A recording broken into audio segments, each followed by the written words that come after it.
E o nosso convidado de hoje é o professor Wilson Engelmann. O professor é integrante da Estratégia Brasileira da Inteligência Artificial, professor e pesquisador do Programa de Pós-Graduação em Direito, Mestrado e Doutorado e do Mestrado Profissional em Direito da Empresa e dos Negócios, ambos da Unicinos. Professor, muito bem-vindo. Muito obrigado. Professor, é um prazer estar com você hoje e eu já sentada aqui já tive vontade de quebrar o protocolo das nossas perguntas, porque me deu curiosidade de saber, claro, a IA, um tema tão novo e tão importante, né? Não tão novo quanto a gente hoje sabe, sim. Mas com certeza. Me deu a curiosidade, professor, de quando te deu aquele insight de dizer, eu quero trabalhar com o IA. Quando é que foi isso, professor? Essa é uma pergunta muito interessante, porque eu pesquiso tecnologias desde 2008. Então, eu começo a minha vida acadêmica de pesquisador no programa de pós-graduação em Direito da Unicinos, em 2008, pesquisando sobre as nanotecnologias. E quando a gente fala sobre nanotecnologia, quem está conosco deve estar se perguntando o que significa isso. E, assim, em breves palavras, a gente pode dizer que é a manipulação da matéria, de átomos e moléculas que se situam na bilionésima parte de um metro. E aí, observando os avanços dessa tecnologia, nessa escala de tamanho, né, que na natureza sempre existiu, mas que para nós humanos passou a existir, enfim, no final do século passado, por conta de equipamentos especializados para enxergar essa escala de tamanho, eu comecei a observar que quando se falava em inteligência artificial, os chips, os algoritmos, o hardware, enfim, se essa é a denominação correta, ela está estruturada em pequenos componentes que estão na escala nanométrica. Então, eu venho trabalhando sobre a inteligência artificial, provavelmente desde 2015, por aí, quando realmente eu comecei a observar que havia uma preocupação crescente com os avanços da inteligência artificial.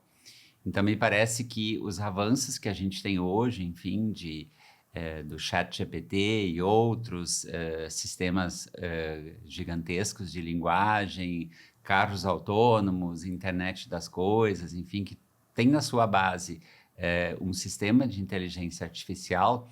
Esses sistemas só são possíveis porque antes o ser humano ele conseguiu acessar e produzir coisas na escala nanométrica.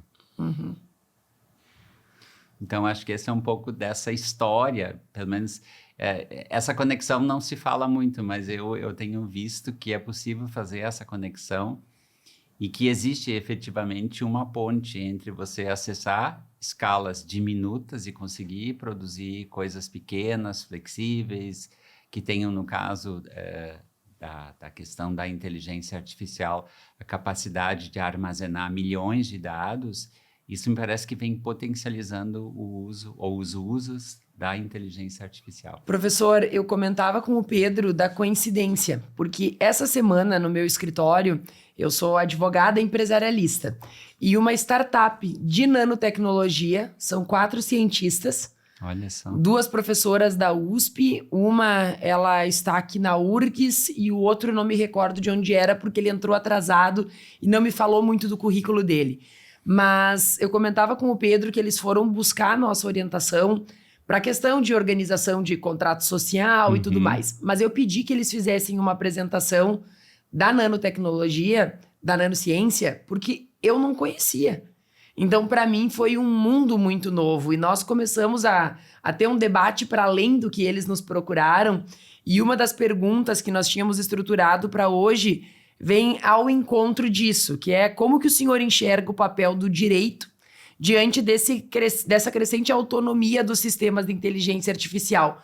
Porque o direito ele tem um papel fundamental no momento que a gente pensa em regulação, né, professor? Sim. Como é que o senhor enxerga isso?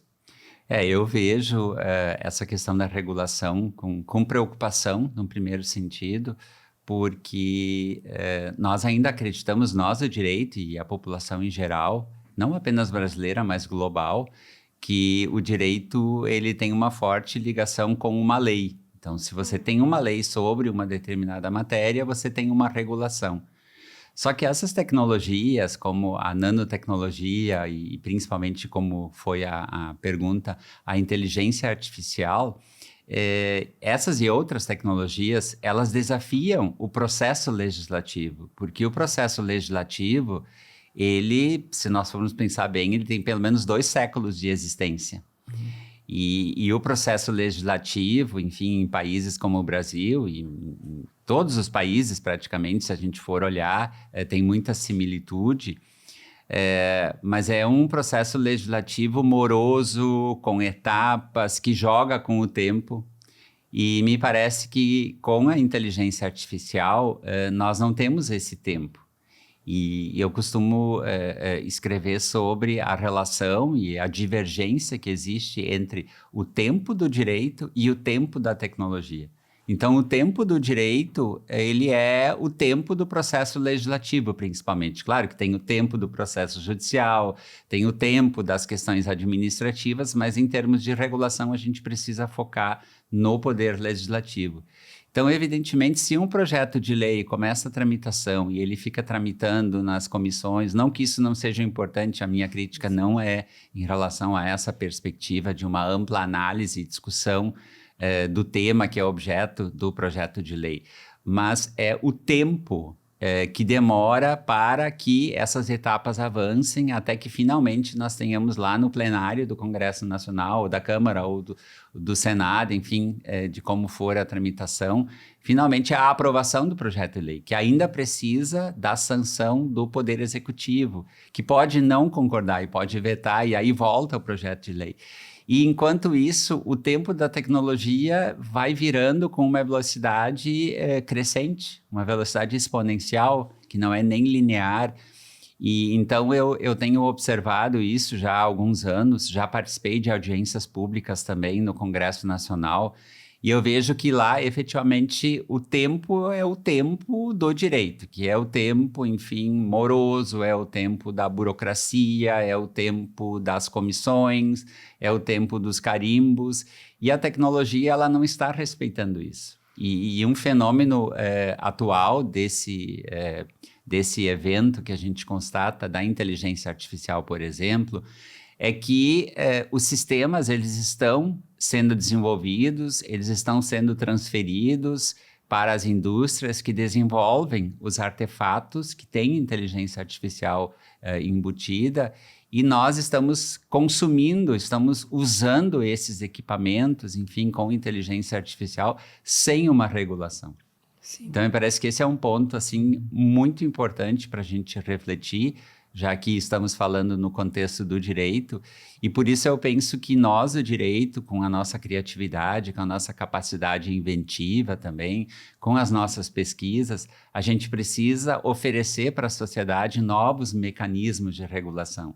E aí uma questão que talvez a gente possa aprofundar, se houver tempo, é a regulação baseada em princípios, porque a gente fala muito em regras, mas a gente tem ao lado das regras também os princípios. Então, para quem faz o curso de Direito, começa pela teoria geral do direito, enfim, pela introdução ao direito, e lá se estuda que a norma jurídica é um gênero que contempla pelo menos 2 espécies. As regras, que é aquilo que a gente aposta muito, que é onde está a lei, a legislação em sentido amplo, mas tem os princípios também. Então, me parece que os princípios, eles têm um momento ímpar agora, para que nós possamos explorar a juridicidade deles e oferecer isso para o mercado, oferecer isso para os empreendedores, para as empresas que estão lá na ponta desenvolvendo a inovação a partir da inteligência artificial. Claro, eu me recordo, e Pedro, antes da gente poder avançar, mas eu me recordo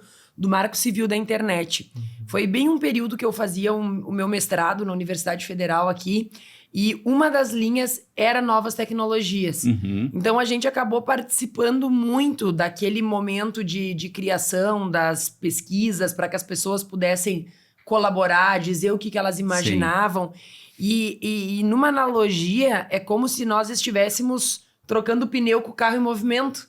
Porque, na verdade, como o professor muito bem fala, no momento que a gente começa esse trâmite que tem essa característica de morosidade, né? A gente vai vendo que quando a lei ela vai ficando madura, ela já não serve mais. Porque se nós vivenciamos isso no nosso dia a dia com o pouco da IA que nos toca, imagine em uma escala como a pesquisa do senhor em nanotecnologia e tudo mais, onde as proporções em razão dos investimentos naquela tecnologia, eles são muito céleres, né? Então, eu acho muito interessante isso, de se pensar na questão dos princípios, e aí eu acho que a gente consegue pensar nesses desafios, né, Pedro? E é interessante, né, professor, porque um dos desafios hoje que se coloca muito quando a gente fala de inteligência artificial é o que se chama de direito à explicabilidade, por exemplo. O quanto que a gente consegue, uma tecnologia que se fala como opaca, tem um certo grau de opacidade, como que a gente vai implementar um direito à explicabilidade, como que a gente vai implementar essas normativas? O que o senhor pensa? O que o senhor tem trabalhado nisso, justamente na ideia da estratégia brasileira da inteligência artificial? E também como o Brasil pode protagonizar esses espaços como um todo enquanto país, mas também internacionalmente? Sim, a questão da explicabilidade eu penso que é um princípio, né? E ele é bem importante porque ele garante uma espécie de um direito fundamental, talvez, um novo a ser criado, que é o direito de saber. Né? Então, a Lei Geral de Proteção de Dados, na mesma linha da Lei Geral de Proteção de Dados da União Europeia, ela garante esse direito à explicabilidade. Então, toda vez que uma decisão, não apenas uma decisão judicial, mas uma decisão em sentido amplo, ela é tomada a partir de um sistema de inteligência artificial, da mobilização de algoritmos, quem recebe essa decisão tem o direito à explicabilidade, ou seja, nós temos, como cidadãos, nós temos o direito de saber como aquele sistema chegou a essa conclusão, como ele chegou a essa decisão. Então, eu penso que esse é um aspecto muito interessante e conversando com colegas da computação aplicada que desenvolvem os algoritmos, eles mencionam outro detalhe que deve deixar a gente um pouco mais preocupado, que é o efeito aleatório, que eles chamam de randomização. Não necessariamente toda vez que você mobiliza um sistema, fazendo o input de determinados dados, ele faz um output, uma resposta igual. Então, lá no meio, ele pode daqui um pouco mudar o percurso, né? E aí eu não tenho exatamente a explicação técnica para isso, mas eu sei que isso é possível de acontecer, que você pedir duas perguntas, enfim, você endereçar 2 pedidos de decisão semelhantes, não significa que ele dará, ao final, a resposta semelhante. Sim. Então, esse é um outro aspecto preocupante que também a explicabilidade ela precisa dar conta, porque como é que um sistema que foi construído, que deveria, num primeiro momento, caminhar com uma mesma metodologia, por um mesmo percurso, ele chega a resultados diferentes? Então, se é o ser humano, o ser humano ele pode mudar de opinião, ele pode fazer uma leitura, ele pode ter acesso a ideias diferentes. Mas e o sistema de inteligência artificial? Ele pode ter acesso a outros dados. Mas como é que se controla isso? Como é que você torna isso de uma maneira assim, para quem não é do direito e para quem é do direito também, porque eu penso que nós temos muitas dúvidas sobre isso. Como é que você vai explicar para um leigo que um sistema tomou uma decisão e depois um outro amigo ou colega dele, ele teve uma outra decisão? Se é uma decisão, o juiz pensou diferente, ou se são 2 juízes, eles têm escolas de orientações diferentes, mas e o sistema? Como é que você vai explicar isso? E mais, me parece que é uma questão assim, efetivamente, essa é uma dúvida que eu penso que nem os colegas da computação aplicada e outras áreas que trabalham com esses sistemas e com a criação deles têm. Como efetivamente fazer uma auditoria no sistema para buscar a explicabilidade, para saber quais foram as etapas, quais foram os momentos que foram desencadeados para gerar aquela decisão? Então, isso no direito é muito interessante, porque isso, por exemplo, no Poder Judiciário, então, se vamos trocar o juiz humano por um juiz robô, como é que você vai, por exemplo, recorrer de uma decisão? Então, primeiro você teria que pedir o exercício dessa explicabilidade, eu quero saber exatamente como o algoritmo desenhou a solução. Bom, eles vão nos dar o desenho do algoritmo, mas e aí? Eu não entendo o algoritmo, eu não sei. Vou precisar de uma outra pessoa para me dizer, bom, ali esses números, esses sinais, isso é o algoritmo. Eu já vi o desenho de um algoritmo, é algo assim, para nós é algo absurdo, porque são letras, números, sinais que combinados fazem o sistema funcionar, mas para quem é leigo, como nós mesmos, de uma área, enfim, isso não diz muita coisa. Então, me parece que há muitos espaços ainda em branco para a gente explorar. E, principalmente, eu acho que essa foi uma boa provocação, e isso pode nos fazer refletir sobre essa explicabilidade. Como é que eu vou explicar algo que a máquina fez? Com certeza. E, professor, nesse contexto, quando a gente começa a pensar no ensino jurídico brasileiro, né, no nosso papel enquanto docentes, as coisas elas começam a ganhar também um novo contorno, muito complicado. Essa semana eu conversava com os meus alunos, tanto de TFG quanto de metodologia, das preocupações que, por exemplo, eu hoje, enquanto docente do lado de cá, tenho. Uma delas, já não dá mais para confiar, obviamente, por óbvio, nos trabalhos que vêm. E nós sabemos que o que tem hoje de software para identificar se foi feito com IA ou não, ainda não tem uma confiabilidade muito grande. É muito incipiente. É muito incipiente. Então, ontem eu conversava com eles que eu não farei mais banca como fazia até semestre passado. Em qual sentido? Se antes eu me preocupava muito com a escrita, agora eu quero fazer uma arguição mais pesada com esse aluno, porque eu quero ouvi-lo para saber se efetivamente o que está muito bonito posto aqui, porque até a correção do português, até a forma de organizar uma frase, tudo isso hoje, e vamos lá, não temos que retroceder. E se isso é um ganho que a tecnologia nos dá, a gente precisa saber utilizar dela. Mas para o ensino jurídico, eu enxergo hoje desafios que nesse momento é como se eu vim da antropologia, professor. Além do direito, meu doutorado foi lá na antropologia. Então, é quase como um não lugar. É quase como se a gente tivesse, como nós estamos na transição, nós ainda estamos naquele momento que nós não sabemos muito bem para onde correr. O que o senhor pensa do papel do ensino jurídico nesse momento, professor? Porque eu tenho certeza que isso lhe consome, né? Mas o que o senhor pensa, assim, como as questões que são mais importantes de serem ditas nesse contexto hoje? O ensino jurídico, ele está sendo desafiado. Acho que o ensino jurídico, o direito como um todo, ele está sendo desafiado porque, e não é uma crítica, né, da nossa formação, mas eu penso que nós ainda estamos muito focados digamos assim, numa perspectiva positivista do direito, e principalmente um positivismo legalista. Nós ainda estamos muito, muito presos a essa questão. E então nós ainda queremos ensinar, eu também, não é uma crítica para ninguém, é uma autocrítica que eu faço aqui. Muitas vezes a gente quer ainda ensinar para o aluno os pressupostos da certeza, da segurança, da previsibilidade do direito.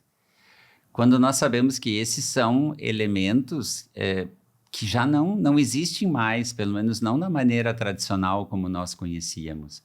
Então, me parece que o ensino jurídico, ele precisa, primeiro, perceber esse fenômeno de que a inteligência artificial, ela está se desenvolvendo, a inteligência artificial, ela está chegando aos postos de trabalho, né? Há um tempo atrás se falava muito na extinção dos advogados, além de outros profissionais, o que me parece que não é o caso, né?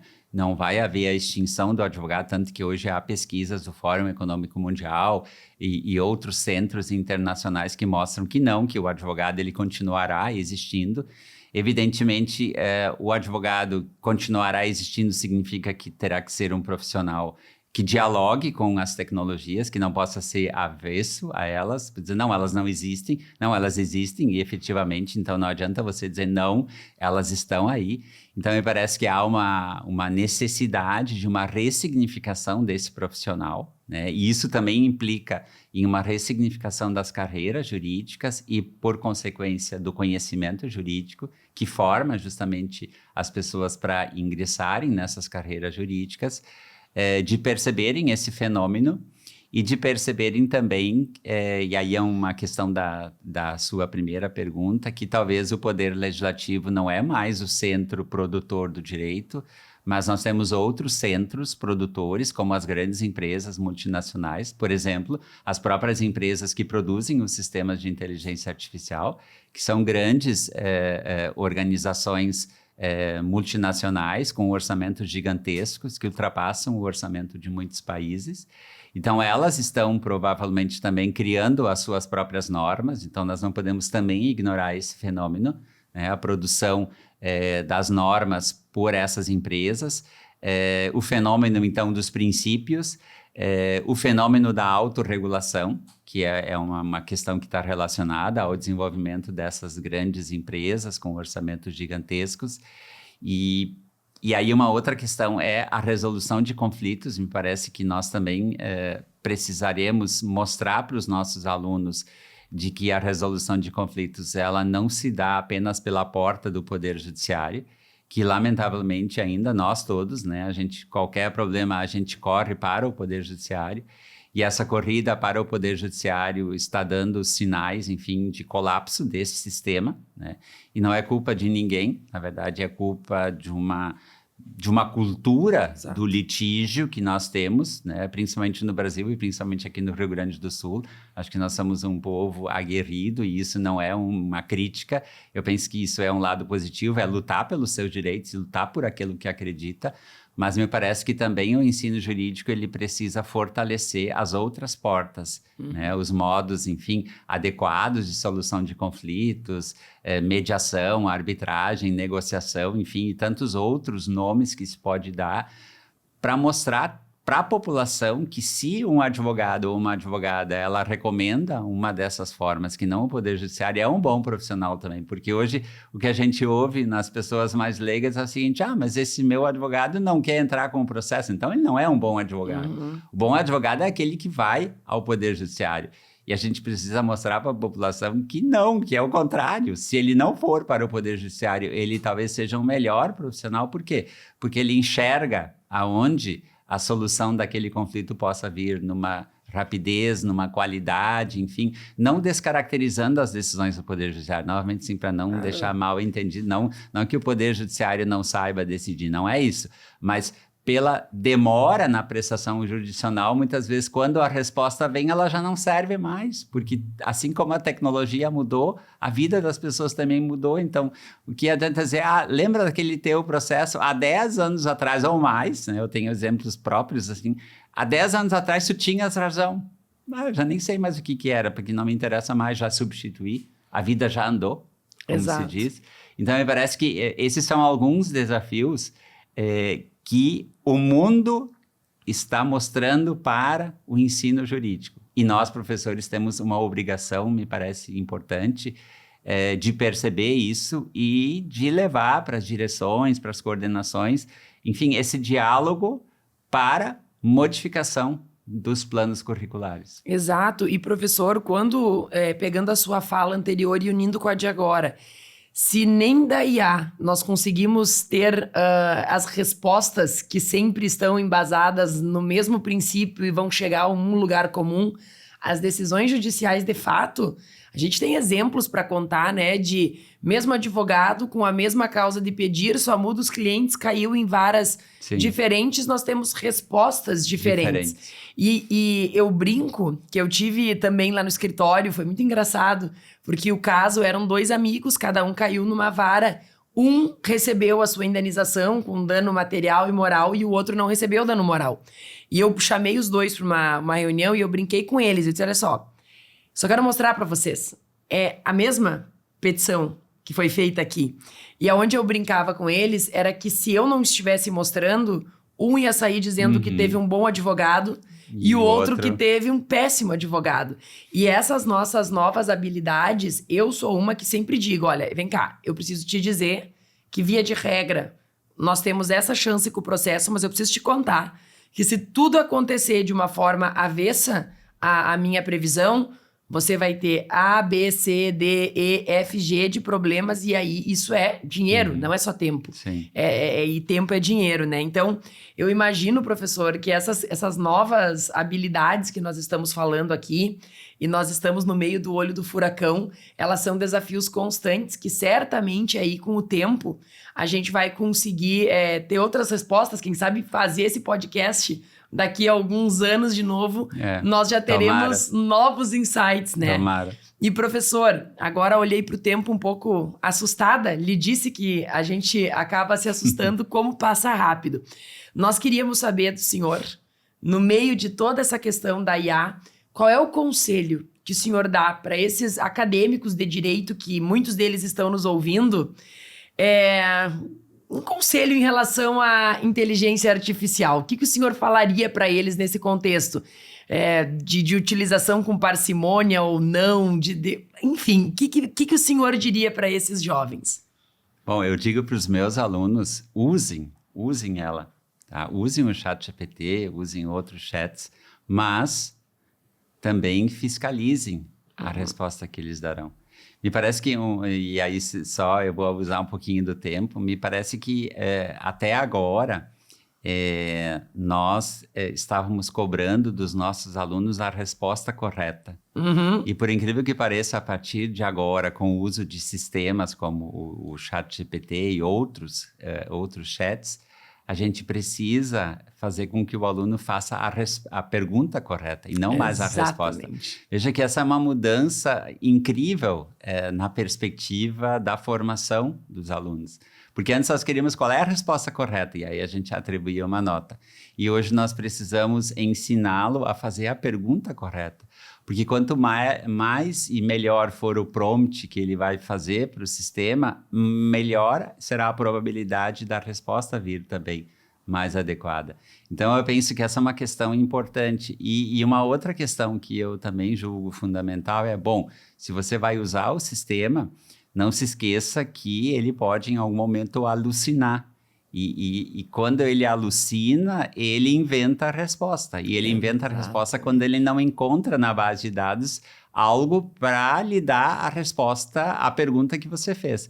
Então, eu penso que, mesmo com os avanços da inteligência artificial, a sala de aula, o professor, a professora, a leitura, o estudo, enfim, tudo aquilo que agrega a formação jurídica, ela continua tão indispensável quanto antes. Porque para a gente poder analisar a resposta que o sistema nos dá, nós precisamos conhecer aquela área. Então, não se iludam que a partir de agora, ficou tudo fácil, não preciso nem mais ir para a aula, porque eu uso o ChatGPT, ele responde tudo, depois na minha vida profissional ele faz a peça processual, ele faz tudo certinho. Atenção, não é tão bem assim. Talvez nunca aconteça, não sei, talvez daqui a alguns anos a gente volte a conversar, e a gente já tenha um sistema que não alucine, um sistema que, enfim, tenha características de inventividade, de criatividade, não sei. Mas nesse momento, o ensino jurídico ele continua tão importante quanto antes. Por quê? Porque o ensino jurídico ele vai lhe ensinar a fazer a pergunta e ele vai lhe ensinar também a analisar a resposta do sistema e verificar se aquilo é ou não adequado ao direito brasileiro, ao direito mundial, que seja, porque a gente não pode nunca esquecer. Depois de você ser formado e você ter a sua OAB, você vai assinar a peça. E a partir da assinatura, não é o sistema que vai responder por qualquer erro, mas é você que responde. Então, eu penso que o ensino jurídico não acabou, ele não vai acabar tão cedo, ele vai se tornar mais importante do que antes. E falta para IA uma habilidade que falta em muitos seres humanos, que é assumir quando não sabe, né, professor? Exatamente. Dizer eu não sei a resposta. Ser humilde, dizer eu não sei. Ser humilde, ela vai alucinar. Eu vou pesquisar, retorne daqui a 2 horas, talvez eu tenha. Não, ela responde, ela não quer perder o timing dela, e aí, bom, aí não se sabe para que lado que ela vai inventar a resposta. Professor, para a gente encerrar esse podcast, a gente tem uma brincadeira aqui no final, que é um jogo de respostas rápidas. Ai, meu Deus. Talvez não seja a melhor, mas é a resposta que vier primeiro na sua cabeça, tá bom, professor? Tá certo. Então, assim, um livro jurídico que todos deveriam ler. A Luta pelo Direito. O maior erro que um jovem jurista pode cometer. Escrever sem pensar. Uma aula que o senhor nunca esqueceu sendo aluno. A minha aula de introdução ao estudo do direito com o professor Antônio Carlos Volkmer. Ele me inspirou muito. Qual a maior virtude de um professor? Curiosidade. Se o senhor não fosse professor, seria... Médico. Um filme ou uma série? Black Mirror. Uma frase que o senhor lembra e que lhe acompanha, assim, que o senhor goste muito. Ai, uma frase. Checkmate. Tem uma frase, ela tem um cunho religioso, mas eu acho que ela é bem interessante. A gente não deve pedir forças para as nossas tarefas, mas... aliás, a gente não deve pedir tarefas de acordo com as nossas forças, mas forças para as nossas tarefas. Eu acho que isso é fundamental. E a última, onde a IA não substitui o homem? No sentimento. Que bonito, professor. Uma honra tê-lo aqui. Muito obrigado. Conhecer esse seu outro lado, para além da pesquisa, né? Então, para nós, foi um momento muito importante. A gente quer lhe agradecer e dizer que as portas estão abertas para que o senhor retorne novamente. Muito obrigado, professor. Obrigado pela disponibilidade. Tá certo. Muito E esse obrigado. foi o nosso Em Checkmate.